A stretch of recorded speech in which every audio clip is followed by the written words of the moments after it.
Harish Chatterjee street, Mamata বন্দ্যোপাধ্যায়ের বাড়ি এই রাস্তাতে, সেখান থেকে সরল বাড়তি নিরাপত্তা। মমতা বন্দ্যোপাধ্যায়ের বাড়ির সামনে রাস্তা থেকে সরল বাড়তি নিরাপত্তা। লালবাজারের নির্দেশে আজ সকাল 6:30 থেকে এই নির্দেশ কার্যকর। আমাদের সঙ্গে সুদীপ্ত রয়েছেন প্রতিনিধি। সুদীপ্ত, 6:30টার পর থেকে সেখানকার কিরকম ছবি?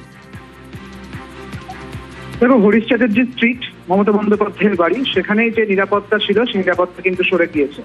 জয়েন্ট সিপি হেডকোয়ার্টার্সের পক্ষ থেকে একটি নির্দেশিকা জারি করা হয়েছিল, অর্থাৎ লালবাজারের পক্ষ থেকে। এই নির্দেশিকায় বলা ছিল যে শহরের যে সমস্ত গুরুত্বপূর্ণ জায়গা রয়েছে যেখানে বাড়তি নিরাপত্তা রয়েছে সেই নিরাপত্তা কিন্তু সরিয়ে দিতে হবে। সেই মর্মেই মমতা বন্দ্যোপাধ্যায়ের বাড়ির সামনে যে গেট, যে ব্যারিকেড ছিল সেই ব্যারিকেড কিন্তু সরিয়ে দেওয়া হয়েছে। সিজার ব্যারিকেড ছিল তাও কিন্তু সরিয়ে রাখা হয়েছে। এখন যেটা দেখা যাচ্ছে যে কলকাতা পুলিশের পক্ষ থেকে সিভিল ড্রেসে কিছু অফিসার কিন্তু রাখা রয়েছে। একজন মহিলা অফিসার রয়েছেন, একজন পুরুষ অফিসার রয়েছেন এবং তাদের কিন্তু এখানে রাখা রয়েছে, নিরাপত্তার দায়িত্বে রয়েছে।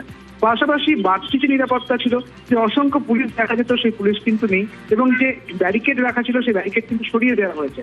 কার্যত বলা চলে শুনশান। শুধুমাত্র সামনের দিকে যেখানে যে সিজার গেট ছিল সেই সিজার গেটের একদম system of.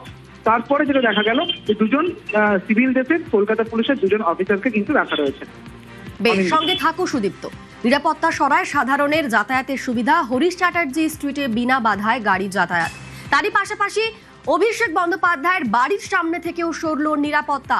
Harish Mukherjee road, সেখান থেকে সরল নিরাপত্তা। লালবাজারের নির্দেশে শান্তিনিকেতন থেকে নিরাপত্তা সরল। আমাদের সঙ্গে সুদীপ্ত রয়েছেন প্রতিনিধি। সুদীপ্ত,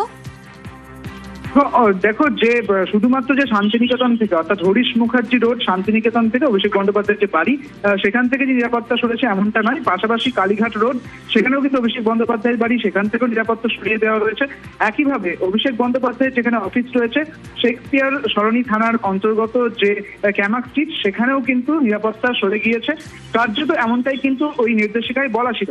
এবং যেটা বিষয় দেখা গেল যে কালীঘাট রোডে অভিষেক বন্দ্যোপাধ্যায়ের যে বাড়ি, সেখানে কিন্তু আজকে 24 ঘন্টার জন্য কলকাতা পুলিশের কমব্যাট ফোর্স 10 জনকে ওখানে কিন্তু নিযুক্ত করা হয়েছে। ওরা আজকে প্রায় 24 ঘন্টা ধরে থাকবে, এমনটাই কিন্তু তাদের নির্দেশ দেওয়া হয়েছে বলেই তার সূত্র মারফত জানা যাচ্ছে, অর্থাৎ পুলিশ সূত্রে খবর।